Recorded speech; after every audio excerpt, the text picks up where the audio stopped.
ಸರ್ಕಾರದ ಗಮನವನ್ನು ಅಭಿವೃದ್ಧಿ ಮತ್ತು ಆಡಳಿತದ ಬಗ್ಗೆ ಗಮನ ಸೆಳೆಯೋಕ್ಕೆ ಇಷ್ಟಪಡ್ತೀನಿ. ಪ್ರಥಮವಾಗಿ ಸಾಲಿಡ್ ವೇಸ್ಟ್ ಮ್ಯಾನೇಜ್ಮೆಂಟ್. ಈ ಸಾಲಿಡ್ ವೇಸ್ಟ್ ಮ್ಯಾನೇಜ್ಮೆಂಟ್ ಅನ್ನು ನಿರ್ವಹಣೆಯನ್ನು ಮಾಡಲಿಕ್ಕೆ ಆದಾಯವನ್ನು ಸಂಗ್ರಹ ಮಾಡಬೇಕು ಅನ್ನೋಂಥ ದೃಷ್ಟಿಯಲ್ಲಿ ಅದರದ್ದೇ ಆದಂಥ ವೆಚ್ಚವನ್ನು ಒಂದು ಮಟ್ಟಕ್ಕೆ ಭರಿಸಬೇಕು ಅನ್ನೋಂಥ ಕಾರಣದಲ್ಲಿ ಸರ್ಕಾರವು ಸ್ಥಳೀಯ ಸಂಸ್ಥೆಗಳಲ್ಲಿ ಸಾಲಿಡ್ ವೇಸ್ಟ್ ಮ್ಯಾನೇಜ್ಮೆಂಟ್ ಸೆಸ್ ಅಂತ ಪ್ರಾರಂಭವನ್ನು ಮಾಡ್ತಾರೆ 2011ರಲ್ಲಿ. 1,000 ರೂಪಾಯಿವರೆಗೂ ಮ್ಯಾಕ್ಸಿಮಮ್ ಅಂದರೆ 1,000 ರೂಪಾಯಿವರೆಗೂ ಕಲೆಕ್ಟ್ ಮಾಡಲಿಕ್ಕೆ ಕರ್ನಾಟಕ ಮುನ್ಸಿಪಾಲಿಟಿ ಆ್ಯಕ್ಟಲ್ಲಿ 1976ಅಲ್ಲಿ ಒಂದು ಪ್ರಾವಿಷನನ್ನು ಮಾಡ್ಕೋತಾರೆ. ಆ ಪ್ರಾವಿಷನಲ್ಲಿ ಏನು ಭಾಳ ಸ್ಪಷ್ಟವಾಗಿ ಹೇಳ್ತಾರೆ, ಏನು ರಸ್ತೆಗಳನ್ನು ಗುಡಿಸ್ಲಿಕ್ಕೆ, ಪಾರ್ಕು ಮತ್ತು ವೇಸ್ಟನ್ನು ಕಲೆಕ್ಟ್ ಮಾಡಲಿಕ್ಕೆ, ಟ್ರಾನ್ಸ್ಪೋರ್ಟ್ ಮಾಡಲಿಕ್ಕೆ ಈ ಸೆಸ್ಸನ್ನು ಹಾಕುವಂಥದ್ದು ಮಾಡ್ತೀವಿ ಅಂತ. ಇದಾದ ನಂತರ ಕೇಂದ್ರ ಸರ್ಕಾರದಲ್ಲಿ ಒಂದು 2016 ರೂಲ್ ಒಂದು ಬರುತ್ತೆ ಸಾಲಿಡ್ ವೇಸ್ಟ್ ಮ್ಯಾನೇಜ್ಮೆಂಟ್. ಇಲ್ಲಿ ಸ್ಟೇಟ್ ಆ್ಯಕ್ಟಲ್ಲಿ ಸೆಸ್ಸನ್ನು ಹಾಕೋತಾರೆ. ತಿರ್ಗಾ ಆ ಕಾರಣವನ್ನು ಬಳಕೆಯನ್ನು ಮಾಡಿಕೊಂಡು solid waste management user fee, solid waste management cess ಬೇರೆ, ಅದಲ್ಲದೆ ಈಗ ಸಾಲಿಡ್ ವೇಸ್ಟ್ ಮ್ಯಾನೇಜ್ಮೆಂಟ್ ಯೂಸರ್ ಫೀಯನ್ನು ಹೇರೋಕ್ಕೆ ಪ್ರಾರಂಭವನ್ನು ಮಾಡ್ತಾರೆ. ಏನು ಕಳೆದ ವರ್ಷದಿಂದ ಸಾಲಿಡ್ ವೇಸ್ಟ್ ಮ್ಯಾನೇಜ್ಮೆಂಟ್ ಫೀಸನ್ನು ಹಾಕೋದು ಬೇರೆ ಬೇರೆ ರಾಜ್ಯಕ್ಕೆ ನಾವು ಹೋಲಿಸ್ಕೊಂಡಾಗ ಇವರೇನು ತಂದಿದ್ದಾರೆ solid waste management user fee ಬಹಳ ಹೆಚ್ಚಳವಾಗಿದೆ. ನಮ್ಮವರು, ನಮ್ಮ ಬೆಂಗಳೂರಿನ ಉಪಮುಖ್ಯಮಂತ್ರಿಗಳು, ಕರ್ನಾಟಕ ರಾಜ್ಯದ ಉಪಮುಖ್ಯಮಂತ್ರಿಗಳು, ಬೆಂಗಳೂರು ಜಿಲ್ಲಾ ಅಭಿವೃದ್ಧಿ ಸಚಿವರು ಚೆನ್ನೈ ಬಗ್ಗೆ ಹೇಳ್ತಾ ಇದ್ರು, ಭಾಳ ಚೆನ್ನಾಗಿದೆ, ವೇಸ್ಟ್ ಮ್ಯಾನೇಜ್ಮೆಂಟ್ ಚೆನ್ನಾಗಿ ಮಾಡ್ತಿದ್ದಾರೆ ಚೆನ್ನೈ ನಗರದಲ್ಲಿ, ಭಾಳ ಚೆನ್ನಾಗಿ ಉತ್ತಮವಾಗಿ. ಅಲ್ಲಿಗಾರ ಕಂಪೇರ್ ಮಾಡಲಿ, ಅಲ್ಲಿ ಸೆಸ್ ಇಲ್ಲ. ಬೇರೆ ಯಾವ ರಾಜ್ಯದಲ್ಲೂ ಸೆಸ್ ಅನ್ನುವಂಥದ್ದು ಎಲ್ಲೂ, ಸಾಲಿಡ್ ವೇಸ್ಟ್ ಮ್ಯಾನೇಜ್ಮೆಂಟ್ ಸೆಸ್ ಅನ್ನುವಂಥದ್ದು ಎಲ್ಲೂ ಇಲ್ಲ. ಸೆಸ್ಸಿನ ಜೊತೆಯಲ್ಲೇ ಯೂಸರ್ ಫೀಸನ್ನು ಹಾಕುವ ಆ ಯೂಸರ್ ಫೀನೂ ಸಹ ಭಾಳ ಹೆಚ್ಚಳವಾಗಿದೆ. ಎಷ್ಟು ಮಟ್ಟಿಗಿದೆ ಅಂದರೆ, ನೀವು ನಂಬ್ತಿರೋ ಬಿಡ್ತಿರೋ, ಬೆಂಗಳೂರಿನ ಒಂದು ಆದಾಯ ನಮ್ಮ ಪ್ರತಿಪಕ್ಷದ ನಾಯಕರು ಹೇಳ್ತಿರೋ, ನನ್ನ ಪ್ರಕಾರ, ಮಾಹಿತಿ ಪ್ರಕಾರ ಸಾಲಿಡ್ ವೇಸ್ಟ್ ಮ್ಯಾನೇಜ್ಮೆಂಟ್ ಯೂಸರ್ ಫೀಯಲ್ಲೇ ಒಂದು ಸಾಧಾರಣ 3,000 ಕೋಟಿಯಷ್ಟು ಹಣ ಬರ್ತದೆ. 3,000 ಕೋಟಿಯಷ್ಟು ಹಣ ಬರೀ ಯೂಸರ್ ಫೀನಲ್ಲಿ ಬರುವಂಥದ್ದಾಗುತ್ತೆ. ಇವತ್ತು ಕಸ ವಿಲೇವಾರಿ ಮಾಡಲಿಕ್ಕೆ ಪರಮೇಶ್ವರು ಇದ್ದಾರೆ, ಬೆಂಗಳೂರು ಅಭಿವೃದ್ಧಿ ಸಚಿವರಾಗಿದ್ದರು. ಎಷ್ಟು ಖರ್ಚಾಗುತ್ತೆ ಅಂತ 3 ವರ್ಷದಿಂದ ಎಷ್ಟಿತ್ತು? 500 ಕೋಟಿ, 700 ಕೋಟಿ, 800 ಕೋಟಿ, ಈಗ ಒಮ್ಮೆಲೆ 1,400 ಕೋಟಿ. ಸರ್, ಸೆಸ್ಸಲ್ಲಿ ಎಷ್ಟು ಕಲೆಕ್ಟ್ ಮಾಡ್ತೀವಿ, ಯೂಸರ್ ಫೀನಲ್ಲಿ ಎಷ್ಟು ಕಲೆಕ್ಟ್ ಮಾಡ್ತೀವಿ? ಇವತ್ತಿನ ಯೂಸರ್ ಫೀನಲ್ಲಿ 3,000 ಕೋಟಿ. ಬರೀ ಈ definition of solid waste management user fee, ಅಧ್ಯಕ್ಷರೇ, ನಿಮಗೆ ಓದಲಿಕ್ಕೆ ಇಷ್ಟಪಡ್ತೀನಿ ನಾನು. ಯಾಕೆಂದರೆ ಸರ್, ಇಲ್ಲಿ ಬೆಂಗಳೂರಿನಲ್ಲಿ ಕಾರ್ಪೊರೇಷನು ಇಲ್ಲ ಸರ್, ನಾವು ಹೋಗಿ ಯಾರೂ ಮಾತಾಡಲಿಕ್ಕಾಗಲ್ಲ ಸರ್. ಇವತ್ತು ಈ ಬೆಂಗಳೂರಿನ ಸಮಸ್ಯೆನ ಪಾಪ ಟ್ಯಾಕ್ಸಿನ ಮೇಲೆ ಟ್ಯಾಕ್ಸ್ ಏರ್ತಾನೆ ಇದ್ದಾರೆ. ಜನ ಯಾವ ರೀತಿ ಪ್ರಜಾಪ್ರಭುತ್ವದಲ್ಲಿ ವ್ಯಕ್ತಪಡಿಸಲಿಕ್ಕೆ, ಆ ಪ್ರತಿಭಟನೆ ಮಾಡಲಿಕ್ಕೂ ಎಲ್ಲೂ ಜಾಗ ಇಲ್ಲ. ಎಲ್ಲರೂ ಒಂದೇ ಬಂದು ಪ್ರೊಟೆಸ್ಟ್ ಮಾಡಬೇಕು. ಯಾರು ಬಂದು ಯಾರು ಕೇಳೋರು, ಹೇಳೋರು ಇದ್ದಾರೆ, ಏನಿಲ್ಲ. ಹಾಗಾಗಿ ಅಲ್ಲ, ಈಗ ತಂಗಡಿಗೆ ನಗು ಬರ್ತಿದೆ. ಅಶ್ವಥ್ ನಾರಾಯಣ ಅವರೇ, ಖುಷಿ. ಅಶ್ವಥ್ ನಾರಾಯಣ್ ಸರ್, ತಾವು ಈ ಕೆಲವೊಂದು ಪಾಯಿಂಟ್ ಅನ್ನು ಹೇಳ್ತಾ ಇದ್ರಿ, ಅದು ನಿಮ್ಗೆ ಏನಾಗಿದೆ, ನಿಮ್ಗೆ ಬೇರೆ ಬೇರೆ ಕೊರತೆ, ನನಗೆ ಇಲ್ಲಿ ಸಮಯದ ಕೊರತೆ. ಈಗ ವಿಚಾರ ಅಂತ ಹೇಳಿದ್ರೆ, ನೀವು ಯಾವಾಗಲೂ ಮಾತಾಡ್ತೀರಿ, ಡೈಲಿ ಮಾತಾಡೋಂಥ ಬಹಳಷ್ಟು ಸದಸ್ಯರಿದ್ದಾರೆ. ಸೊ ಅವ್ರಿಗೆ ಈಗ ಸ್ವಲ್ಪ ಶಾರ್ಟ್ ಕಟ್ ಮಾಡಿ ಅವ್ರಿಗೆ ಅವಕಾಶ ಕೊಡಿ. ಯಾಕೆ ಮತ್ತೆ ಈಗ ಸರ್ಕಾರ RCB ಉತ್ತರ ಕೊಡ್ಲಿಕ್ಕೆ ಪ್ರಾರಂಭ ಮತ್ತೆ ಯಾರಿಗೂ ಚರ್ಚೆ ಮಾಡ್ಲಿಕ್ಕೆ ಆಗುದಿಲ್ಲ, ಅದರ ಮುಂಚೆಲ್ಲ ಮುಗಿಸ್ಬೇಕು. ಅದಕ್ಕೆ ಅದು ಶಾರ್ಟ್ ಕಟ್ ಮಾಡಿ ಹೇಳಿ. ನನ್ನ ಗೌರವಾನ್ವಿತ ಸಭಾಧ್ಯಕ್ಷರೇ, ಇಷ್ಟು ದಿನ ನಿಲುವಳಿ ಸೂಚನೆಗಳು ಮೊನ್ನೆ ಏನು ಸ್ಯಾಂಪೇಟ್ನಲ್ಲಿ ಮಾತಾಡೋಣ, ಯಾವುದನ್ನು ನಾನು ತಗೊಂಡೇನು, ನಾನು ಧರ್ಮಸ್ಥಳದ್ದು ಮಾತಾಡಿದ್ರು, ನಾನು ಯಾವುದ್ರಲ್ಲೂ ನಮ್ಮ ಕೆಲವು ಸಲ ಸುರೇಶ್ ಗೌಡ್ರು ಕೇಳ್ತಾ ಇರ್ತಾರೆ, ನೀವು ಬರೀ ಜೋರಾಗೆ ಬೊಬ್ಬೆ ಹೊಡೆಯೋದ, ಸಬ್ಜೆಕ್ಟ್ ಮಾತಾಡಲ್ವಾ ಅಂತ ಕೇಳ್ತಾರೆ. ಸೊ ಹಾಗಾಗಿ ನಾವು ವಿಚಾರನ ಮಾತಾಡಲಿಲ್ಲ ಅಂದ್ರೆ ಶಾರ್ಟ್ ಮಾಡಬೇಕು, ಹೇಳಿಬಿಡಿ. Because there is no representation, there is no body sir. Understand, please allow us to present. ನಾನೇನು ಟೆಕ್ನಿಕಲ್ ಆಗಿ ನಾನು ಸುಮ್ಮನೆ ಏನೋ ತೌಡು ಕೊಟ್ಟಲ್ಲ ಸರ್. ಅಲ್ಲ, ಹಾಗೆಲ್ಲ ನಮ್ಗೆ ಎಲ್ಲೋ ಎಲ್ಲ ಸರಿದ್ರು ಕೂಡ ಅದಕ್ಕೆ ಬೇರೆ ಸಮಯ ಬೇಕಾದ್ರೆ ಕೊಡುವ ಸಪ್ರೇಟ್ ಆಗಿ ನೋಡಿ ಸರ್. ಏನು ಈ ಡೆಫಿನೇಷನ್ಗಳು ಏನಿದೆ ಅದನ್ನು ನಿಮ್ಮ ಗಮನಕ್ಕೆ ತಂದು, ಯಾಕೆಂದ್ರೆ ನೀವು ಅಪ್ರಿಷಿಯೇಟ್ ಮಾಡ್ತೀರಾ, ನೀವು ಅರ್ಬನ್ ಡೆವಲಪ್ಮೆಂಟ್ ಮಿನಿಸ್ಟರ್ ಆದವರು. ನೋಡಿ, ಈ ಬೈಲಾನಲ್ಲಿ ಮೊದಲು ಆ್ಯಕ್ಟಲ್ಲಿ ಒಂದು ಡೆಫಿನೇಷನ್ನು, ಸೆಸ್ಸಿಗೆ ಏನಂತ ಹೇಳ್ತಾರೆ, is a specific charge impose by the BBMP as a part of the property tax on the waste generators to cover full or part towards providing and maintaining the overall street and public area cleanliness. Cess ಯಾವ ರಾಜ್ಯದಲ್ಲೂ ಇಲ್ಲ. Next, user fee means a specific fee imposed by the BBMP as per the rule 15F of Solid Waste Management Rules 2016 on the waste generator to cover full or part cost of providing specific services of solid waste management collection, transportation, processing and disposal services as per the polluter pays principle. Polluter pays a principle. ಖಾಲಿ site ಏನು sir? ಖಾಲಿ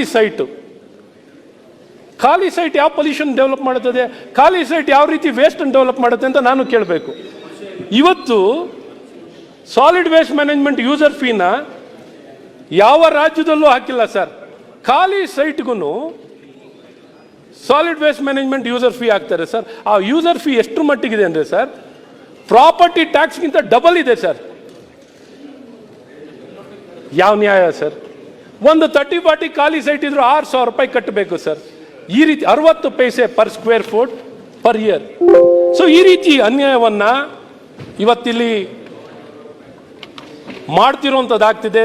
ದಯವಿಟ್ಟು ಇದು ಏನು tax terrorism ಅಥವಾ exploitation ಇವತ್ತು ಮಾಡೋ ಮೂಲಕ 3,000ಕ್ಕಿಂತ ಹೆಚ್ಚಿನ ಕೋಟಿ ಬರೀ ಬೆಂಗಳೂರಿನಲ್ಲೇ ಯೂಸರ್ ಫೀನಲ್ಲಿ ಸೆಸ್ಸಲ್ಲಿ ಕಲೆಕ್ಟ್ ಆಗ್ತಿರುವಂಥದ್ದು. ದಯವಿಟ್ಟು ನಾನು ಸರ್ಕಾರಕ್ಕೆ ಒತ್ತಾಯವನ್ನು ಮಾಡ್ತೀನಿ, ಈ ತಕ್ಷಣ ಈ ಖಾಲಿ ಸೈಟ್ಗೆ ಹಾಕಿರೋದು ಬೇರೆ ಬೇರೆ ರಾಜ್ಯ. ಮತ್ತು ರ್ಯಾಂಕಿಂಗು ಇಂದೋರ್ನಲ್ಲಿ ಸರ್, ಇಂದೋರ್ ಎಷ್ಟೇ ರ್ಯಾಂಕಿಂಗ್ ಸರ್ ಇಡೀ ದೇಶದಲ್ಲಿ? About 10 lakh ಪಾಪ್ಯುಲೇಷನ್ನಲ್ಲಿ.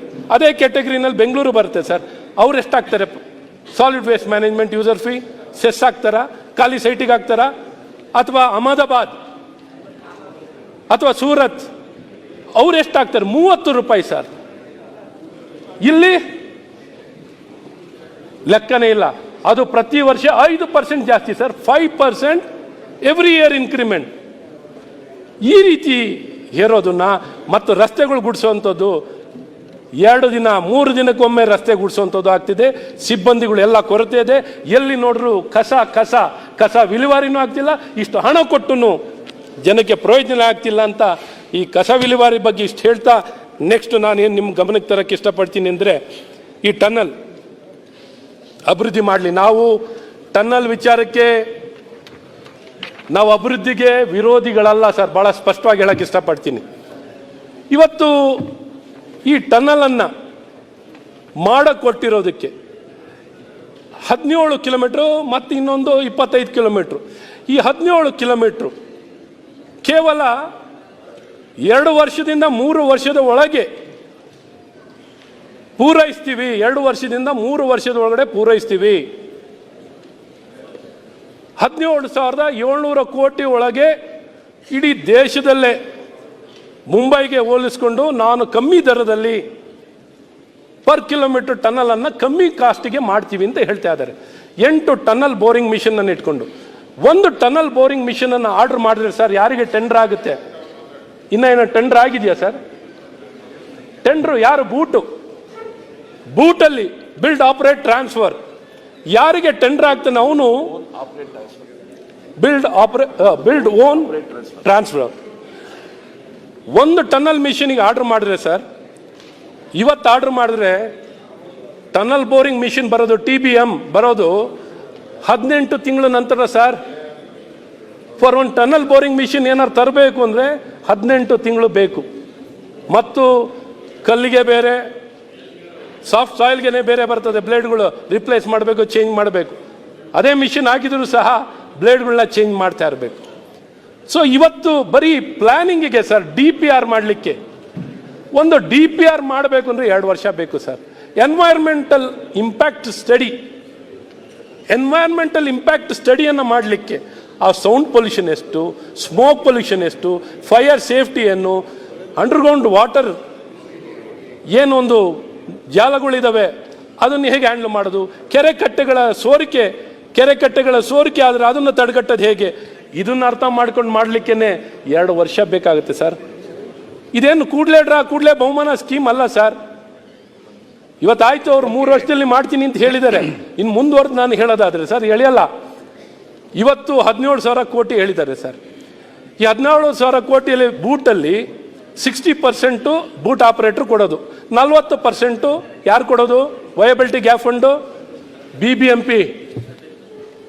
ಬಿಬಿಎಂಪಿ ಆಸ್ತಿಯ ಅಡಮಾನ ಇಟ್ಟು, ಬಿಬಿಎಂಪಿ ಆಫೀಸೇ ಅಡಮಾನ. ನಾನು ಹೇಳ್ತಿರೋದು ಇಲ್ಲಿರುವಂಥ ನಾನು ನ್ಯೂಸ್ ಪೇಪರ್ನಲ್ಲಿ ಕರೆದಿರೋ ಟೆಂಡರ್ನಲ್ಲಿ ಕೇಳ್ತಿರೋದು ಸರ್, ಹುಡ್ಕೋಯಿಂದ ಲೋನು. ಇದಕ್ಕೆ ಅಡಮಾನವನ್ನು ಇಡಲಿಕ್ಕೆ ಬಿಬಿಎಂಪಿ ಆಫೀಸು, ಮೇಯೋ, ಸ್ಮಶಾನಗಳು, ಸ್ಕೂಲ್ಗಳು, ಬಿಬಿಎಂಪಿ ಏನೇನು ಆಸ್ತಿ ಇದೆಯಲ್ಲ ಸರ್, ಎಲ್ಲ ಆಸ್ತಿನ ಅಡಮಾನ ಇಟ್ಟು 8,000 ಕೋಟಿ ಅಂತ ಹೇಳಿದ್ದಾರೆ ಸರ್. ಯಾವ ಗ್ಯಾರಂಟಿ ಇವರು ಬರ್ಕೊಡ್ತಾರ? 17,000 ಕೋಟಿಯಲ್ಲೇನೆ ಈ ಪ್ರಾಜೆಕ್ಟ್ ಮುಗ್ದೋದ್ರೆ, ಹೆಚ್ಚಿಗೆ ಆದರೆ ಯಾರ ಜೋಬಿಂದ ಕೊಡ್ತಾರೆ? ಯಾರಿಗೆ ಇದಕ್ಕೆ ಹೊಣೆ? ಇವತ್ತು ಜನರು ಹಣ ಸರ್, ಇವತ್ತು ಪ್ರತಿಯೊಬ್ಬ ಆಸ್ತಿ ತೆರಿಗೆದಾರನ ಹಣದಿಂದ ಆಗ್ತಿರೋದು ಸರ್.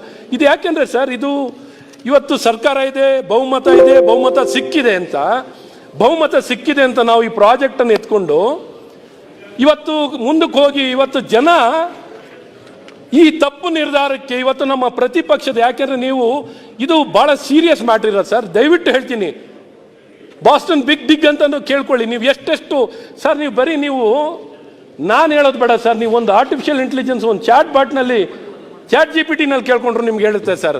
7-8 ವರ್ಷದ ಕಮ್ಮಿ, ಬಹಳ ವೇಗದಲ್ಲಿ ಮಾಡಿದ್ರು 7-8 ವರ್ಷದ ಕಮ್ಮಿ ಆಗೋಲ್ಲ. ಮತ್ತು ಇದಕ್ಕೆ ಆಸ್ತಿ ಮತ್ತು ಏನು ಕಾಸ್ಟ್, ಇವತ್ತು ಪ್ರೆಸೆಂಟೇಷನ್ ಎಲ್ಲರೂ ಹೇಳ್ಕೋತಾರೆ ನಾನು ಇಷ್ಟೇ ಕಾಸ್ಟ್ನಲ್ಲಿ ಮಾಡ್ತೇನೆ, ಹೆಚ್ಚಾದ್ರೆ ಯಾರು ಹೊಣೆ?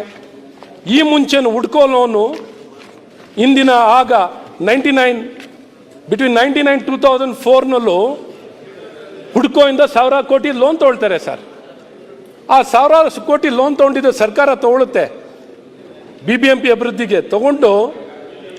ತಗೊಂಡು ಆ ಸಾಲಕ್ಕೆ ಅಡಮಾನ ಗ್ಯಾರಂಟಿ ಸರ್ಕಾರ ಕೊಟ್ಟಿರ್ತಾರೆ. ಯಾವಾಗ ಆ ಸರ್ಕಾರ ಹುಡ್ಕೋ ಲೋನನ್ನು ಬಿಬಿಎಂಪಿಯಿಂದ ಬರ್ಸ್ಲಿಕ್ಕಾಗಲ್ಲ, ಆಗ ಏನು ಮಾಡ್ತಾರೆ, ಬೇರೆ ನ್ಯಾಷನಲೈಸ್ ಬ್ಯಾಂಕಿಗೆ ಶಿಫ್ಟ್ ಆಗುತ್ತೆ. ಆಗ ಬಿಬಿಎಂಪಿ ಆಸ್ತಿಗಳನ್ನು ಅಡಮಾನ ಮಾಡುವಂಥದ್ದಾಗುತ್ತೆ, ಆಗ BJP ಮೇಲೆ ಆಪಾದನೆ ಮಾಡುವಂಥದ್ದಾಗುತ್ತೆ. ಇವತ್ತು ನಾನು ಹೇಳಕ್ಕೆ ಇಷ್ಟಪಡ್ತೀನಿ, ಈ ಮುಂಚೆನೂ ಸಾಲ ತಗೊಂಡಿರುವಂಥದ್ದು 1999-2004 MB ಪಾಟೀಲ್ ರೇ 1999-2000 ಹುಡ್ಕೋ ಸರ್. ನೀವೆಲ್ಲ ಪಾಯಿಂಟ್ ಬಿಟ್ಟು ನಾನೇನ ರಿಪೀಟ್ ಮಾಡ್ತೀನಿ ಸರ್. ಟನಲ್ ನಿಮ್ಮ ಶಾಸಕರು ಮಾತಾಡಿದ್ರೆ ನಿಮಗೆ ಅಲ್ಲ ಸರ್, ಇದು 25 ಕಿಲೋಮೀಟರ್ 25,000 ಕೋಟಿ ಪ್ರಾಜೆಕ್ಟ್ ಬಗ್ಗೆ ಪ್ರಾಜೆಕ್ಟ್ ಅಲ್ಲಿ ಇನ್ನೇನು ಮಾತಾಡಲಿ ಸರ್ಕಾರದಿಂದ. ಈ ಸರ್ಕಾರ 2023, 24, 25, 26 ಎಷ್ಟು ಹಣ ಬಿಡುಗಡೆ ಮಾಡಿದ್ದಾರೆ ಅಂತ ಹೇಳಿ ಸರ್. ಸ್ಟೇಟ್ ಫೈನಾನ್ಸ್ ಇಂದ ಅನ್ಟೈಡ್ ಫಂಡ್ಸ್ ಎಷ್ಟು ಬಿಡುಗಡೆ ಮಾಡಿದ್ದಾರೆ ಅಂತ ಹೇಳಿ ಸರ್. 4 ಲಕ್ಷ ಕೋಟಿ ಬಡ್ಜೆಟ್ ಅಲ್ಲಿ ಇವತ್ತಿನ ಬೆಂಗಳೂರಿನ ಜನರ ಹತ್ರ ಎಲ್ಲ ರೀತಿಯಾದಂಥ ಹಣಗಳನ್ನು ಪಡ್ಕೊಂಡು ಜನರಿಗೆ ನಾವು, ಯಾಕೆಂದ್ರೆ ಈ ಟನಲ್ ನಾವು ವಿರೋಧಿಗಳಂತ ಹೇಳಕ್ ಹೋಗ್ಬಾರ್ದು ಅಂತ, ಅವೈಜ್ಞಾನಿಕವಾಗಿ ಯಾವ ಒಂದು ಹೋಮ್ವರ್ಕ್ ಅನ್ನು ಮಾಡದೆ ಜನರ ಬದುಕಿನ ಜೊತೆ, ಜನರ ಹಣದ ಜೊತೆ, ತೆರಿಗೆಗಾರರ ಹಣದ ಜೊತೆಯಲ್ಲಿ ಹುಡುಗಾಟಿಕೆ sir. It nothing but child's play ಆಗಿದೆ. ಜವಾಬ್ದಾರಿಯುತವಾಗಿ ಮಾಡ್ಲಿ, ಪ್ಲಾನಿಂಗ್ ಮಾಡ್ಲಿ. ಯಾವತ್ ಮಾಡಿದ್ರು ಟನಲ್, ಇವ್ರು ಪ್ರಾರಂಭ ಏನ್ ಮಾಡ್ತಾರೋ ಟನಲ್, ಇವ್ರಿಗೆ ಕೀರ್ತಿ ಬರುತ್ತೆ, ಇವ್ರಿಗೆ ಕ್ರೆಡಿಟ್ ಕೊಡೋಣ, ನಮ್ಗೇನು ಕ್ರೆಡಿಟ್ ಬೇಡ ಸರ್. ಉತ್ತರ ಕೊಡ್ಲಿ, ಆದ್ರೆ ಹೆಜ್ಜೆ ಬಿಟ್ಟು ಹೋಗ್ಬೇಕು ಅಂತ ಬರೇ ಬಿಟ್ಟು ಹೋದ್ರೆ ಕಷ್ಟ. ಹಾಗೆ ನೆಕ್ಸ್ಟ್ ಸರ್, ಅಡ್ವರ್ಟೈಸ್ಮೆಂಟ್ ಪಾಲಿಸಿ. ಡೆವಲಪ್ಮೆಂಟ್ಗೆ ಅದಕ್ಕೆ ಸಂಬಂಧ ಏನು? ಅಡ್ವರ್ಟೈಸ್ಮೆಂಟ್ ಪಾಲಿಸಿ ಸರ್, ಈಗ ಅವರು ಕರೆಕ್ಟ್ ಪ್ರಶ್ನೆ ಕೇಳ್ತಾ ಇದ್ದಾರೆ. ಈಗ ಡೆವಲಪ್ಮೆಂಟ್ ಪಾಲಿಸಿ ಬಗ್ಗೆ ಆಡಳಿತ ಅಭಿವೃದ್ಧಿ ಕರೆಕ್ಟ್ ಸರ್ ಪಾಲಿಸಿ ಇಲ್ಲ. ಈಗ ಬೇರೆ ಬೇರೆ ಎಮರ್ಜೆನ್ಸಿ ಕೇಸಲ್ಲೆಲ್ಲ ಮಾತಾಡುವವರು ಇದ್ದಾರೆ. ಈಗ ಸರ್ ನಮ್ಮ ಬಾಯಿನ ನಾವು ಹೇಳ್ದ ಆಲ್ರೆಡಿ ಕಾರ್ಪೊರೇಷನ್ ಬಾಯಿಂತೂ ಮುಚ್ಚಿಸ್ಬಿಟ್ಟಿದ್ದೀರಾ. ಇಲ್ಲಿ ಬೆಳಕಿಗೆ ತರ್ತೆ ನೀವೇ ಹೇಳಿದ್ರಿ ಯಾರಿಗೂ ತೊಂದರೆ ಆಗದ ರೀತಿಯಲ್ಲಿ ಯಾರಿಗೂ ನೇರವಾಗಿ ಆಪಾದನೆ ಮಾಡಿ ನಾನೇನಾರು ಆಪಾದನೆ ಮಾಡಿ ನಂಗಾಗ್ತಾ ಉಂಟಲ್ಲ ಟೈಮ್ ಮುದ್ದು ಹೋಗ್ತಾ ಇದೆ. ನೀವು ರಾತ್ರಿ ಅಲ್ಲ ಸರ್ ಎಲ್ಲಾರ್ಗೂ ತೌಡು ಕೊಟ್ಟಾಗಿ ಸೋಸಲ್ಲಿ ಯಾರ್ಯಾರಿಗೂ ಬಿಟ್ಟಿದ್ದೀರ. ಟೈಮ್ ಇಲ್ಲಲ್ಲ, ಫ್ಯಾಕ್ಟ್ ಮಾತಾಡ್ತಿದ್ದೀನಿ. ಲೆಟ್ ಮೀ ನಾ ಹೇಳೋದ್ರಲ್ಲಿ subject to correction advertisement policy. ನಗರಸಭಾ ಸದಸ್ಯರು ಸಮಸ್ಯೆನ ಅರ್ಥ ಮಾಡಿಕೊಂಡು which was a big menace regulate ಮಾಡ್ಲಿಕ್ಕೆ ಆಗ್ತಿರ್ಲಿಲ್ಲ. ಆದಾಯ ಬರೀ 20 ಕೋಟಿ ಬರ್ತಿತ್ತು ಸರ್. 20 ಕೋಟಿ ಆದಾಯ ಅಡ್ವರ್ಟೈಸ್ಮೆಂಟ್ ನಲ್ಲಿ ಬರ್ತಿತ್ತು ಸರ್. ಆ 20 ಕೋಟಿಯಲ್ಲಿ ಬರೀ ಲೀಗಲ್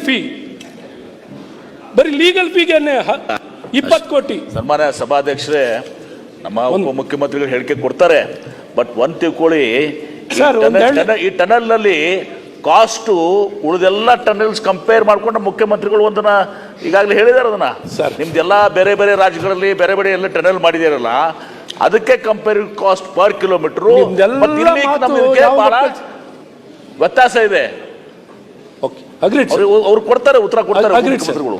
ಇದೆಲ್ಲ ಯಾವಾಗ ಒಪ್ಕೋಬಹುದು? ಎಂ ಬಿ ಪಾಟೀಲ್ ಸಾಹೇಬ್ರು ಒಂದು ಬಂಗಾರದ ಮಾತುಗಳನ್ನ ಅಂದ್ರೆ, ನೀವೆಲ್ಲ ಪೂರ್ತಿ ಪ್ರಾಜೆಕ್ಟ್ ಅನ್ನು ಮುಗಿಸಿ ಆಗ ನೀವು ಹೇಳಿರಲ್ಲ, ಆಗ ಈ ಕಾಸ್ಟಲ್ಲಿ ಮಾಡಿದ್ದೀನಿ ಅಂತ ಹೇಳಿದಾಗ ನಿಮ್ಮ ಮಾತುಗಳೆಲ್ಲ ಒಪ್ಕೊಳ್ತೀನಿ. ನಾನೇನು ಪ್ರಾಕ್ಟಿಕಲ್ ಆಗಿ ಮಾತಾಡ್ತಿದ್ದೀನಿ, ಇಂಪ್ರಾಕ್ಟಿಕಲ್ ಆಗಿ ಇವತ್ತೇ ಸವಾಲಾಗ್ತೀನಿ.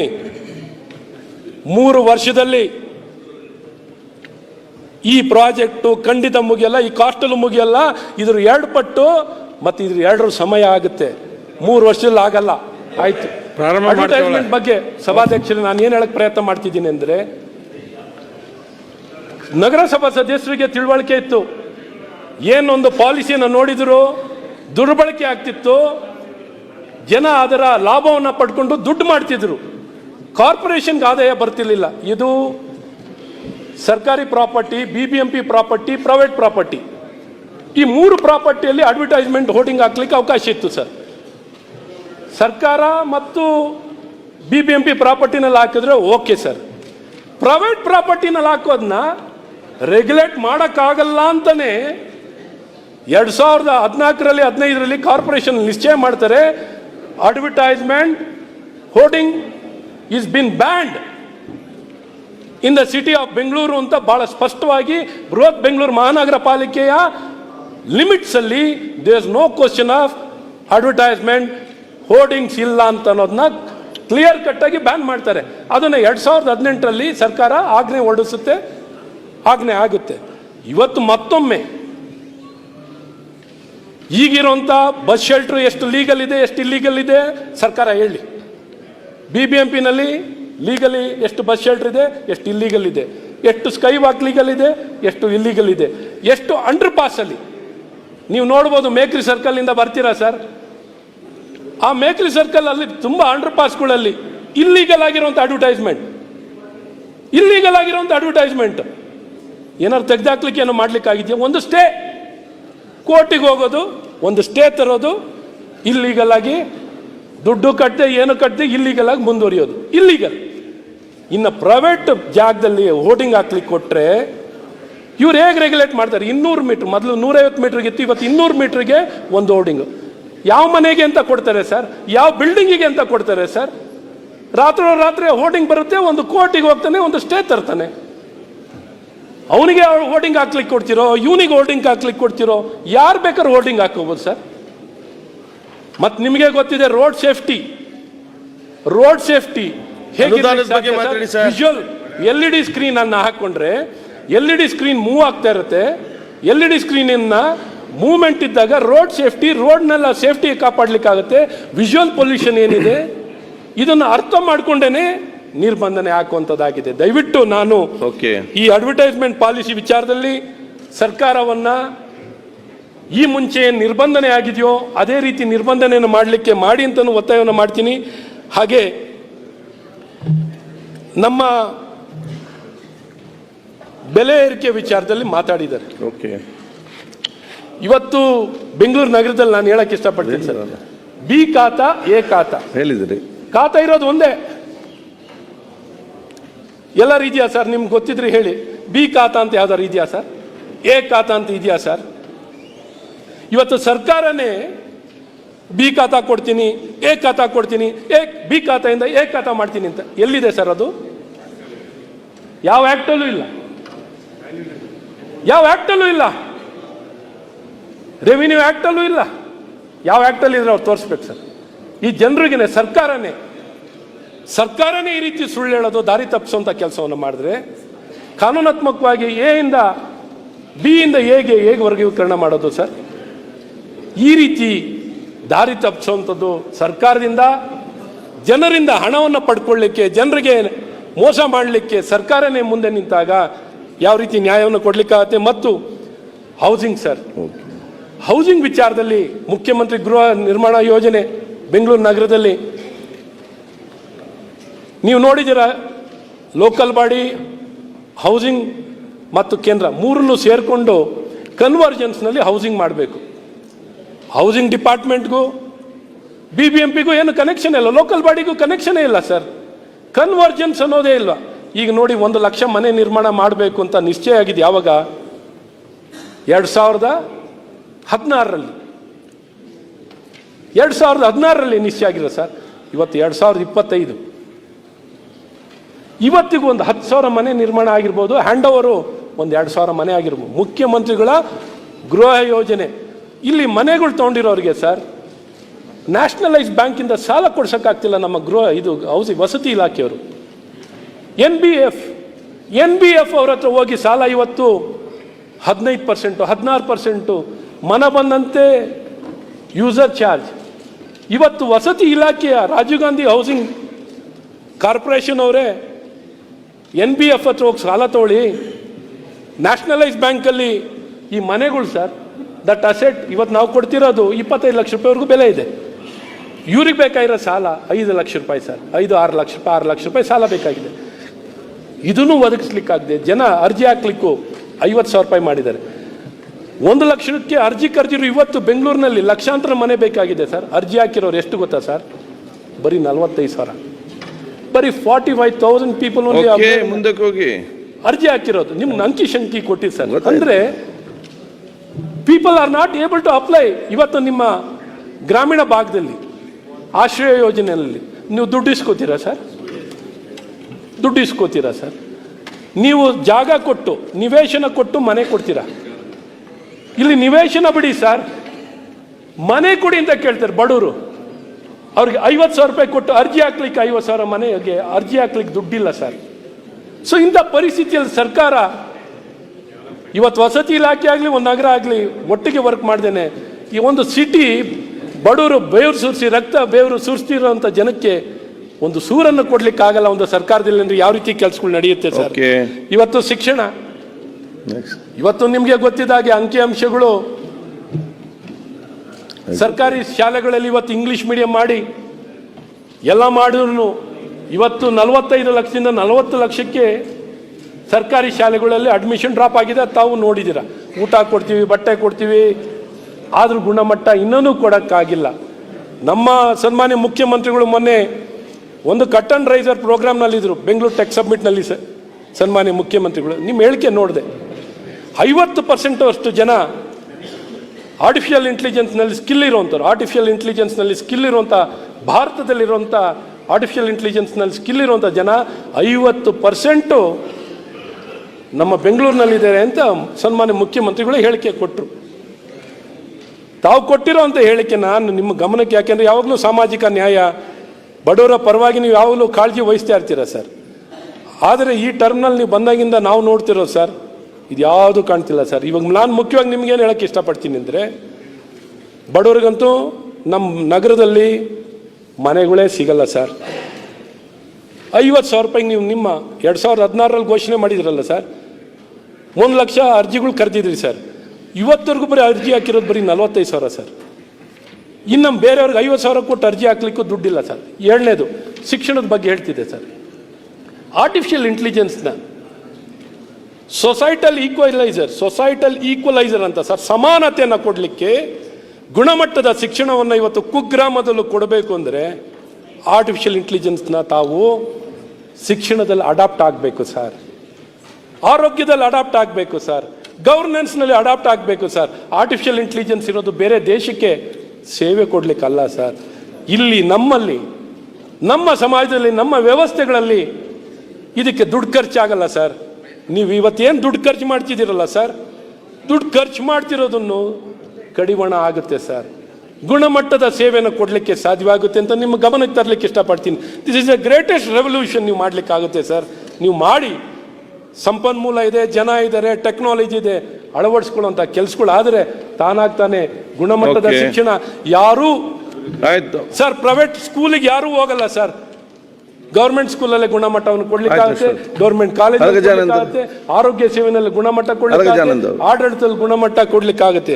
ಸನ್ಮಾನ್ಯ ಸಭಾಧ್ಯಕ್ಷರೇ, ನಗರದಲ್ಲಿ ಈಗಾಗಲೇ ಹೇಳ್ದಂಗೆ ಪಾಟೋಲ್ ಬರೀ ಊರಲ್ಲಿ ಮನೆಯಿಂದ ಆಚೆ ಹೋದವರು ಮನೆಗೆ ವಾಪಸ್ ಬರ್ತಾರೆ ಅಂತ ಹೇಳಕ್ಕಾಗಲ್ಲ ಸರ್. ಎಲ್ಲಿ ನೋಡಿದ್ರು ಪಾಟೋಲ್ ಸರ್, ಎಲ್ಲಿ ನೋಡಿದ್ರು ಪಾಟೋಲ್ಗಳಿದೆ. ಈ ಪಾಟೋಲ್ಗಳು ಮುಚ್ಚುವಂತ ಕೆಲಸಗಳು ಆಗಿಲ್ಲ, ಆಗಬೇಕು. ಈ ಬ್ರ್ಯಾಂಡ್ ಬೆಂಗಳೂರು ಮಾಡಬೇಕು ಅಂತ ಹೇಳ್ತಾನೆ ಇದ್ದಾರೆ, ಯಾವ ಬ್ರ್ಯಾಂಡ್ ಗೊತ್ತಿಲ್ಲ ನನಗೆ. ಮತ್ತೆ ಆರೋಗ್ಯದ್ದು ಹೇಳ್ತಿರು ಸರ್, ಬೆಂಗಳೂರಿನಲ್ಲಿ ನಿಮಗೆ ಗೊತ್ತಿರಲಿ ಸರ್, ಉಸಿರಾಡೋದಕ್ಕೂ ನಾವು ಟ್ಯಾಕ್ಸ್ ಕೊಟ್ಟೆ ಉಸಿರಾಡೋದಿಲ್ಲಿ, ಉಸಿರಾಡಬೇಕು ಅಂದ್ರೂ ನೀರು ಕುಡಿದ್ರು ಟ್ಯಾಕ್ಸ್ ಕೊಟ್ಟೆ ಕುಡಿಯೋದು ಸರ್. ನಿಮಗೆ ಗೊತ್ತಿರಲಿ ಸರ್, ಒಂದು BWSSBಗೆ ವರ್ಷಕ್ಕೆ ರೆವಿನ್ಯೂ ಎಷ್ಟು ಗೊತ್ತಿದೆ ಸರ್? ನಿಮಗೆ ಬೆಳಕು ಚೆಲ್ಲಕ್ಕೆ ಇಷ್ಟಪಡ್ತೀನಿ. 4,000 ಕೋಟಿ. ಎಷ್ಟು sir? 4,000 crores is a collection in the BWSSB. ಇಲ್ಲಿ ಫ್ರೀ ಅಂತ ಏನು ಇಲ್ಲ ಸರ್. ಮತ್ತೆ ಕರೆಂಟಿನ ಬಗ್ಗೆ ನಮ್ಮ ವೇದವ್ಯಾಸರು ಪವರ್ ಬಗ್ಗೆ, ಪವರ್ ಎಷ್ಟು ಇನ್ಕ್ರೀಸ್ ಆಗಿದೆ ಅಂದ್ರೆ ಸರ್, ಈ ಸರ್ಕಾರ ಬಂದ ನಂತರ ಸನ್ಮಾನ್ಯ ಮುಖ್ಯಮಂತ್ರಿಗಳೇ, ಒಂದೇ ವರ್ಷಕ್ಕೆ ಕಲೆಕ್ಷನ್ ಎಷ್ಟು ಜಾಸ್ತಿ ಆಗುತ್ತೆ ಗೊತ್ತಾ ಸರ್? 16,000 ಕೋಟಿ ಜಾಸ್ತಿ ಆಗಿದೆ ಕಲೆಕ್ಷನ್. 16,000 ಕೋಟಿ ನೀವು ಅಧಿಕಾರಕ್ಕೆ ಬಂದ ನಂತರ ಪ್ರತಿ ವರ್ಷನೂ, ಈಗ ಈ ವರ್ಷ 16,000 ಕೋಟಿ ರೆವಿನ್ಯೂ ಕಲೆಕ್ಷನ್ ಬರೀ ಎಸ್ಕಾಂಗಳಲ್ಲಿ 16,000 ಕೋಟಿ ಜಾಸ್ತಿ ಆಗಿದೆ. ಪೆನ್ಷನ್ ಕೊಡ್ಲಿಕ್ಕೆ, ಗ್ರಾಚ್ಯುಟಿ ಕೊಡ್ಲಿಕ್ಕೆ ಬಳಕೆದಾರನಿಗೆ ಸಪರೇಟ್ 36 ಪೈಸೆ ಹಾಕಿದ್ದಾರೆ, ಅದಕ್ಕೊಂದು ಪ್ರೊಟೆಸ್ಟ್ ಮಾಡಿದ್ದಾರೆ. ಇವತ್ತು ಈ ರೀತಿ ಅಲ್ಲ ಸರ್. ಇವತ್ತು ಬೇರೆ ರಾಜ್ಯ, ಒಂದು ಮಹಾರಾಷ್ಟ್ರ ರಾಜ್ಯ 26% ಏರಿಕೆಯನ್ನು ಇಳಿಸಬೇಕು ಅಂತ ಇವತ್ತು ನಾವು ಬೇರೆ ದೇಶದ ಜೊತೆ ಕಾಂಪೀಟ್ ಮಾಡಬೇಕಾಗಿದೆ. ಮ್ಯಾನುಫ್ಯಾಕ್ಚರಿಂಗ್ನಲ್ಲಿ input cost most important is electricity. ಇವತ್ತು ನಾವು ಮ್ಯಾನುಫ್ಯಾಕ್ಚರಿಂಗ್ ಬೇಸ್ ಮಾಡಬೇಕು ಅಂತ ಪಾಪ ನಮ್ಮ ಇಂಡಸ್ಟ್ರಿ ಮಿನಿಸ್ಟ್ರನ್ನು ಪಾಪ ಬೇರೆ ಬೇರೆ ದೇಶಗಳನ್ನ ಬಾರಿನೂ ಭಾಳಷ್ಟು ಕಡೆ ಭೇಟಿ ಮಾಡಿ ಭಾಳಷ್ಟು ಯೋಜನೆಗಳನ್ನ ತರಬೇಕು ಅಂತೆಲ್ಲ ಹೋಗಿ ಬರ್ತಿರ್ತಾರೆ. ಆದರೆ ಇಲ್ಲಿ ಬಂದಾಗ ಇನ್ಪುಟ್ ಕಾಸ್ಟ್, ಒಂದು ಮ್ಯಾನುಫ್ಯಾಕ್ಚರಿಂಗಿಗೆ current is a very important part sir. ಹಾಗಾಗಿ ಬರೀ ಸರ್ ಪೆನ್ಷನ್ ಗ್ರಾಚ್ಯುಟಿ ಬೆಸ್ಕಾಮಲ್ಲಿ ಎಲ್ಲ ಇದೆ ಅಂತಾರೆ ಸರ್, ಪೆನ್ಷನ್ ಗ್ರಾಚ್ಯುಟಿ ಕೊಡಕ್ಕೂ 36 ಪೈಸೆ ಹಾಕಿದ್ದಾರೆ ಸರ್ ಅವ್ರ ನೌಕರರುಗಳು ಕೊಡಕ್ಕೆ. ಈ ರೀತಿ 2,600 ಕೋಟಿ ಅಲ್ಲ, ನೀವು ಚೆಲ್ಲಿದ್ದೀರಿ, ಬಹಳಷ್ಟು ಪಾಯಿಂಟ್ ಇದೆ, ಎಲ್ಲೊಂದು ಬರೆದು ಕೊಡಿ, ಅದನ್ನು ನೋಡ್ತಾರೆ. ಈಗ ಅನಗಜಾನಂದ್ ಅವರೇ, ಸ್ಟ್ರೀಟ್ ಲೈಟ್ ಆಯ್ತು, ಇದೆಲ್ಲ ನಾನು ಮುಖ್ಯಮಂತ್ರಿಗಳಿಗೆ ಒಂದು ನಿಮಿಷ ಸರ್, ಯಾಕೆಂದ್ರೆ ಸರ್ ಯಾಕೆ ಒಂದು ಸ್ವಲ್ಪ ನಾವು ಸಭಾಧ್ಯಕ್ಷರಲ್ಲಿ ಕೇಳ್ಕೊತೀನಿ, ಬೆಂಗಳೂರಿನಲ್ಲಿ ಇವತ್ತು ಚುನಾಯಿತ ಪ್ರತಿನಿಧಿಗಳು ಬೀದಿ ದೀಪ ಸರ್, ರಾಜ್ಯದ ಬಗ್ಗೆ ಬೇರೆಯವರಿಗೆ ಮಾತಾಡಿ ಕೊಡೋದು ಹೇಗೆ? ಎಲ್ಲ ವಿಷಯ ನೀವು ಮಾತಾಡಿದ್ರೆ ಮತ್ತೆ ಅವ್ರು ಏನ್ ಮಾತಾಡೋದು? ಯಾವ ಸಬ್ಜೆಕ್ಟ್ ಕವರ್ ಮಾಡಿದ್ದೀನಿ ಸರ್? ಇಲ್ಲಿ ಬರೀ 2-3 ಸಬ್ಜೆಕ್ಟ್ ಆಯ್ತು, ಎಲ್ಲ ಸಬ್ಜೆಕ್ಟ್ ಕರೆಂಟ್ ಆಯ್ತು, ಮಾತಾಡಿ ಏನ್ ಚಾನ್ಸ್ ಇಲ್ಲ. ಹೇಳಿದ್ದಾನೆ ಹೇಳಿಕ್ಕೆ ಆಗುದಿಲ್ಲ ಅವರಿಗೆ, ನಾನು ಹೇಳಿದ್ನ ಹೇಳಲ್ಲ ಸರ್. ಆಯ್ತು, ಬೇರೆ ಮಾತಾಡ. ದಯವಿಟ್ಟು ನಾನು ಕೇಳ್ಕೊಳ್ಳೋದು, ಆಯ್ತು, ಸ್ಟ್ರೀಟ್ ಲೈಟ್ ಮೇನ್ ರೋಡ್ಗಳಲ್ಲೇ ಉರಿಯಲ್ಲ. ಮುಖ್ಯಮಂತ್ರಿಗಳೇ ನೋಡ್ಲಿ ಎಲ್ಲ ಕಡೆ ಎಷ್ಟು ಕಡೆ ಇದೆ ಬೀದಿ ದೀಪ ಉರಿಯುತ್ತದೆ ಅಂತ ನೋಡಿ ಹೇಳಿ ನನಗೆ ಸರ್. ದಯವಿಟ್ಟು ನಿಮ್ಗೆ ಹೇಳ್ತಾ ಇದ್ದೀನಿ ಸರ್, ನಡೆಯೋಕ್ಕೆ ಫುಟ್ಪಾತ್ ಇಲ್ಲ sir, walkable footpath. Supreme court 16 ಬಾರಿ ನಮ್ಮವರು ಸುಪ್ರೀಂ ಕೋರ್ಟ್ ಜಡ್ಜ್ಮೆಂಟ್ ಬಂತಲ್ಲ ಸರ್ OCCC ವಿಚಾರದಲ್ಲಿ. ತಕ್ಷಣ ಇಡೀ ದೇಶದಲ್ಲಿ ಪ್ರಥಮವಾಗಿ ಮೊದಲನೇ ರಾಜ್ಯ ಕಡ್ಡಾಯ ಮಾಡ್ಲಿಕ್ಕೆ ಕೊಟ್ಟಿದ್ದು ನಮ್ಮ ರಾಜ್ಯ. ಅದೇ ರೀತಿ ಫುಟ್ಪಾತ್, ವಾಕೇಬಲ್ ಫುಟ್ಪಾತ್ ನಮಗೇನಂದ್ರೆ ಎಕಾಮಿಕ್ಕಿ ಹೋಗಿದ್ದಾರೆ ಸರ್, ಕಂಡಲ್ಲಿ ಹೋಗಿದ್ದಾರೆ ಸರ್.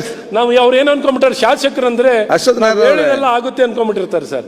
ಅಶ್ವಥ್ ನಾರಾಯಣ ಅವರೇ, ನಾವು ಅಸಹಾಯಕರಾಗಿ ಎಲ್ಲೋ ನೀವು ಕಾರ್ಪೊರೇಷನ್ ಅಲ್ಲಿ ಮಾತಾಡ್ದೆ, ಇಲ್ಲಿ ಮಾತ್ರ ಸ್ಟ್ರೀಟ್ ಲೈಟ್ ಇಲ್ಲ, ಕಾರ್ಪೊರೇಷನ್ ಫುಟ್ಪಾತ್ ಇಲ್ಲ, ಮಾತಾಡ್ತೀವಿ, ಅಸೆಂಬ್ಲಿ ಮಾತಾಡ್ತೀವಿ ಆಗ್ತದ?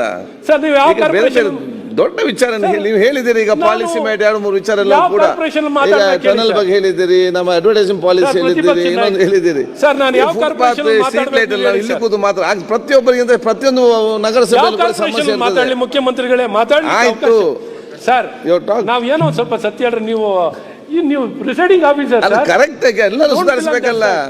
ನೀವು ಅಜ್ಜಿಗೆ ಹೋಗಿ ಬಂದು ನಾವು ಸೀನಿಯರ್ ಮೋಸ್ಟ್ ಮೆಂಬರ್ ಹಾಜಿ ಸಭಾ ಯುಟಿ ಖಾದರ್ಜಿ, ಹಾಜಿ ಅಶ್ವಥ್ ಯುಟಿ ನಾರಾಯಣ ಖಾದರ್ ಅವರು ಅವರು ತಾವಿದ್ದಾಗ ಫುಟ್ಪಾತ್ ಮಾಡ್ಲಿಲ್ಲ, ಈಗ ಇಲ್ಲಿ ಬಂದು ಭಾಷಣ ಹೊಡಿತಾ ಇದಾರ. ನಾವು ಮಾಡಿಲ್ಲ, ಅದಕ್ಕೆ ಇಲ್ಲಿ ಕೂಡ್ಸಿದ್ದಾರೆ, ನಿಮ್ಮನ್ನ ಅಲ್ಲಿ ಕೂಡ್ಸಿದ್ದಾರೆ. ನಮ್ ಸಿದ್ದರಾಮಯ್ಯ ಅವ್ರು ಯಾವಾಗ್ಲೂ ಹೇಳ್ತಾ ಇರ್ತಾರೆ, ಈಗ ನನ್ನನ್ನು ಕೆಲಸ ಸರಿ ಮಾಡಿಲ್ಲ ಅಂತ ನಮ್ನ ಇಲ್ಲಿ ಅಶ್ವಥ್ ಕೂಡ್ಸಿದ್ದಾರೆ. ಅವರೇ, ಈಗ ನನ್ನನ್ನು ಇಲ್ಲಿ ಕೂರಿಸಿ ಯಾಕೆ ನೀವು ಸತಾಯಿಸ್ತೀನಿ ಮಾಡಿಲ್ಲ. ನನಗೆ? ಅಲ್ಲಿ ಈಗ ಸಂಬಂಧೀರಿ ಮಾತಾಡ್ಲಿ ಬೇರೆಯವರು ಸಪರೇಟ್ ಕೊಡುವ ಮಾತಾಡ್ಲಿಕ್ಕೆ. ಆರ್ಟಿಕಲ್ ಬೆಂಗಳೂರು ನಗರ ಬಗ್ಗೆ ಮಾತಾಡ್ಲಿಕ್ಕೆ ಸಪರೇಟ್ ಕೊಡುವ. ಕೇಳ್ತಿರೋದು ಸಣ್ಣ ಸಣ್ಣ ಅಲ್ಲ, ಆಯ್ತು, ಬೇರೆಯವ್ರು ಮಾತಾಡ್ಬೇಕಲ್ಲ, ಟೈಮ್ ಆಯ್ತು. Article More than 20 minutes. Walkable ಆಯ್ತು ಸರ್, ಇನ್ನ ನಾಳೆವರೆಗೂ ಮಾತಾಡ್ಲಿಕ್ಕಿದೆ. ಇಲ್ಲ ಇಲ್ಲ ಎಲ್ಲಾರ್ಗೂ ನೋಡಿ, ನಿಮಗೆ RCB ಗೆ ಉತ್ತರ ಕೊಡುವಾಗ ಇದನ್ನು ನಾವು ಈ ನಿಮ್ಮ ಚರ್ಚೆಯನ್ನು ಮುಗಿಸಿದ ನಂತರ ಉತ್ತರ ಸಿಕ್ಕುವಂತ ಮತ್ತೆ ನಾಳೆಗೆ ಉತ್ತರ ಆಗ್ತದೆ. ಅದಕ್ಕೆ ನಾನು ಬೇಗ ಬೇಗ ಮುಗಿಸಿ ಶುಕ್ರವಾರದವರೆಗೂ ಕೊಡಿ, ಎಲ್ಲ ಅವಕಾಶ ಕೊಡಿ ಇಲ್ಲಿ. Okay. ಇವತ್ತು ದಯವಿಟ್ಟು ಇವತ್ತೆಲ್ಲ ಇಂಥ ವಿಚಾರಗಳನ್ನ ನನಗೆ ಹೇಳ್ಬಿಟ್ಟು ಫುಟ್ಪಾತ್ ದಯವಿಟ್ಟು ಮುಖ್ಯಮಂತ್ರಿಗಳೇ, ನಾವು ನೀವು ಕಾರಲ್ಲಿ ಓಡಾಡ್ತೀವಿ, ಈಗ ಏನಿಲ್ಲ, ಫುಟ್ಪಾತ್ ಒಂದು ಬೇಗ ಮಾಡಿ ಲಾಸ್ಟಿಗೆ ಬಡವರು, ನಿರ್ಗತಿಕರು, ಸರ್, ಅಧ್ಯಕ್ಷರೇ, ಮಹಿಳೆಯರು ಓಡಾಡೋದು ಇದು ಸರ್. ಬಿಜೆಪಿ ಶಾಸಕಾಂಗ ವಾಕ್ಯಬಲ್. ಸಭೆ. ಆಯ್ತು, ಇದು ವಾಕ್ಯಬಲ್ ಬಿಜೆಪಿ ಫುಟ್ಪಾತ್ ಅನ್ನ- ಶಾಸಕಾಂಗ ಸಭೆ ನಡೆದಂಗೆ ನಡೀತಾ ಐತೆ. ಹೌದು, ಬೆಂಗಳೂರು ನಿಮ್ಗೆ ಸಮಸ್ಯೆ ಇಲ್ಲ, ನಿಮ್ಗೆ ಸಮಸ್ಯೆ ಇಲ್ಲ. ನೀವು ಆಡಳಿತದಲ್ಲಿದ್ದೀರಾ, ನಿಮ್ಮ ಸಮಸ್ಯೆ ಇಲ್ಲ. ಬಿಜೆಪಿ ಶಾಸಕಾಂಗ ಸಭೆ ಮಾಡ್ಕೊಂಡಿದ್ರಲ್ಲ ವಿಧಾನಸಭೆ. ಶಿವಲಿಂಗಣ್ಣ, ನೀವು ಆಡಳಿತ ಮಾಡ್ತಿದ್ದೀರಾ? ರಾಜಕೀಯ ಆಯ್ತು, ಬಿಟ್ಟು ಇನ್ನೇನಾರ ಮಾತಾಡ್ರಿ. ಏನಾಗ್ಬೇಕು ಈಗ ನಿಮ್ಗೆ? ಆಡಳಿತದಲ್ಲಿದ್ದಾಗಲೂ ಮಾತಾಡೋದು, ವಿರೋಧದಲ್ಲಿದ್ದಾಗಲೂ ನೀವೇ ಮಾತಾಡೋದು. ಆಯ್ತು, ಅರಗ ಜಾನಂದ್ ಅವರೇ, ಫಿನಿಶ್. 20 ವರ್ಷದಿಂದ ಸದನದಲ್ಲಿದ್ದೀನಿ. Okay. 69 ಅರಗ ಜಾನಂದ್ ಅವರೇ, ಶಿವಲಿಂಗೇಗೌಡ್ರೆ, ನಿಮ್ಗೆ ಅರ್ಥ ಆಗಲ್ಲ ಅದು. ಏನಿದು ಒಂದು ಇಡೀ ಸದನ ಶಿವಲಿಂಗ ಅವರೇ, ಒಂದು ದಿವಸ ನೀವು ಚರ್ಚೆ ಕೂತ್ಕೊಳ್ಳಿ. ಮಾಡ್ಬೇಕಾ? ನೀವು ವಿಸಿಟಿಂಗ್ ಪ್ರೊಫೆಸರ್ ನೀವು ಬಂದು ಹೋಗ್ತೀರಿ, ಕೂತ್ಕೊಳ್ಳಿ, ನಾವು ಮಾತಾಡ್ತಾರೆ. ನಮ್ಗೆ ಗೊತ್ತಿದೆ ಯಾರು ಕೊಡ್ಬೇಕಂತ ಹೇಳಿ. ನೀವು ಯಾವಾಗ ಬರ್ತೀರಿ, ಬಂದು ಏನೋ ಮಾತಾಡಿ ಹೋಗ್ತೀರಿ, ಮತ್ತೆ ಬಂದು ಮಾತಾಡಿ ಹೋಗ್ತೀರಿ. ನೀವು ಕರೆಕ್ಟ್ ಆಗಿ ಕೂತ್ಕೊಳ್ಳಿ.